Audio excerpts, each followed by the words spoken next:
Mahadevi Verma was an Indian Hindi language poet, essayist, kid story writer, and an eminent personality of Hindi literature. She is considered one of the four major pillars of the Chayawadi era in Hindi literature. She was been also addressed as the modern Meera. She elucidated the wider aspects of Indian society through her poetic composition while exploring India both before and after independence. She was distinguished personality in Hindi literature and a recipient of many accolades in the same field. Apart from being a poet, she is also a work as a social reformer and a public servant, specifically for the upliftment and education of Indian women. Other prominent works include Smriti Ke Rehan (1943), A Pilgrimage to the Himalayas, and other silhouettes from memory, Bhat Ki Saathi (1956), Companions in Travel, and Mera Parivar (1971), My Family. Verma was honored with the Padma Bhushan, one of the India's highest honors, in 1956. Mahadevi Verma. Today we are going to see the themes of her prose, the modern women, a look at her statue.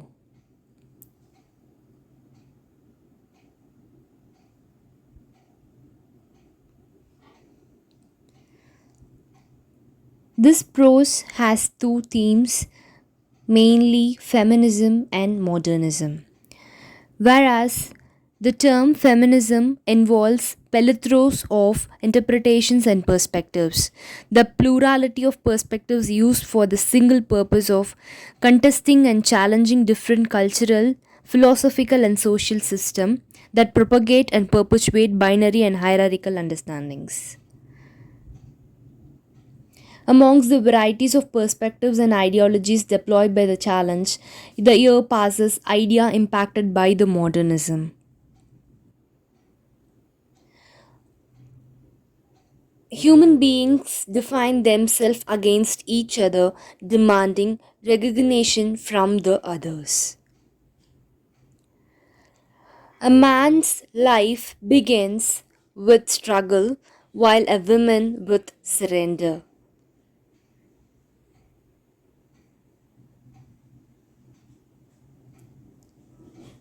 In feminist struggles for the rights, women are to be assumed subjective position against men or the other. Secondly, the theme modernism. Modernism proclaimed a new subject matter for literature, and they felt that their new way of looking as life required a new form, a new way of writing too. Disillusion was the major theme, which shows the hard truth of a reality, makes you lose faith in your dreams and ideals. Thus, the net result is that the modern woman is more isolated than the ancient woman was because she has the only implement to build but nothing to build on. Thank you.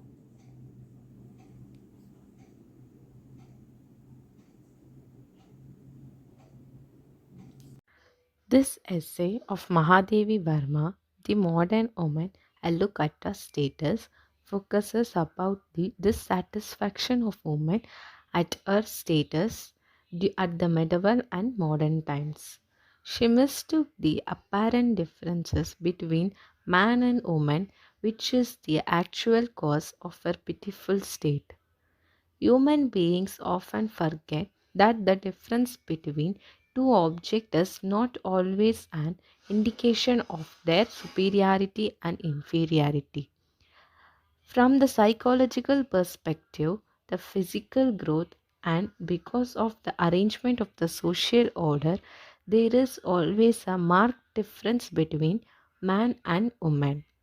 But this psychological or physical difference neither establishes anyone's superiority nor does it advertise any inferiority. Lacking knowledge of the real causes, the woman regarded this difference as a special failing. In the process of finding, she even destroyed an womanhood. The woman makes more sacrifices or is more tolerant not because man compels her to do so, deeming her inferior. Nature has endowed us with these traits to enable her to fulfill her role of motherhood. In the West, we can see the progressive self centered woman who has become economically independent and therefore can be said to have relative greater control over all social relationships. She has no need to continue to be a man's playwright. Today, woman devotes to her look, her figure, and her appeal. No thinking person will be able to call the woman liberated. Today's beautiful woman has no real significance for the man. The womankind of the ancient times didn't see out on the worldly voyage, relying only on beauty and youthfulness for sustenance. She gave the world that which man could not have given. The Indian woman continued to be deprived of her rights.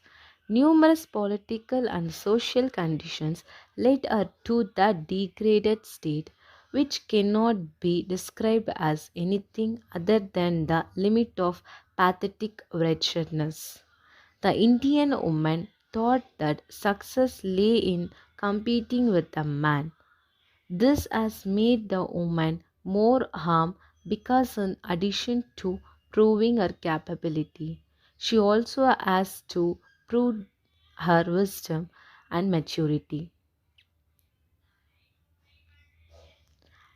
All her efforts seems pitiable at times because they are strictly not required.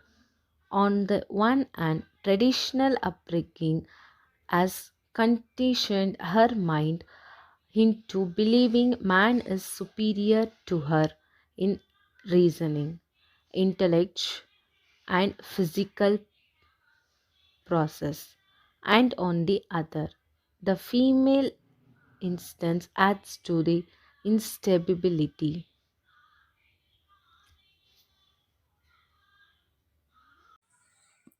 Introduction of Anil Jung. Anil Jung was born on 1944. He is an Indian author, journalist, and columnist for newspapers in India and abroad, whose most known work, An Evening India in 1987, was in Chronicle of the Lives of Women in India, noted especially for the depicting of Muslim women behind the purdah. Purdah is it's all about Muslim society, early life, and let's move on to the early life and education. Hanis Jung was born on Kerala and growing up in Hyderabad. Hanis Jung hails from an aristocratic family. Her father, Nawab Hab Yar Jung, was a scholar and poet and served as a Mushabi advisor, Lost Nizam, Prince of Hyderabad state. Her mother and one brother were also Urdu poets. After Hanis Jan schooling and college at Osmania University in Hyderabad, she went to the United States for higher studies at the University of Michigan Ann Arbor, where she did her master's degree in sociology and American studies. And also he and also she studied in her native places and she went abroad to studies for her higher education and her works. Her books is Jung published Unveiling India in 1987. It was a travel diary focusing on interviews with women. She has written several subsequent books on the same, talking about women, including Night of the New Moon and Lost Spring, the Muslim women in 1993 in India, and The Silence 1997. And let's move on to the critical analysis. Managing the single mindedness with which she pursues this career at the same time teaching this girl the fact that even one young girl trapped in the midst of a forgotten land has begun to dream of another life gives me hope. When the concept of beauty is sharing in Jung's words, it's all about the fact young girl must have forgotten land and hope.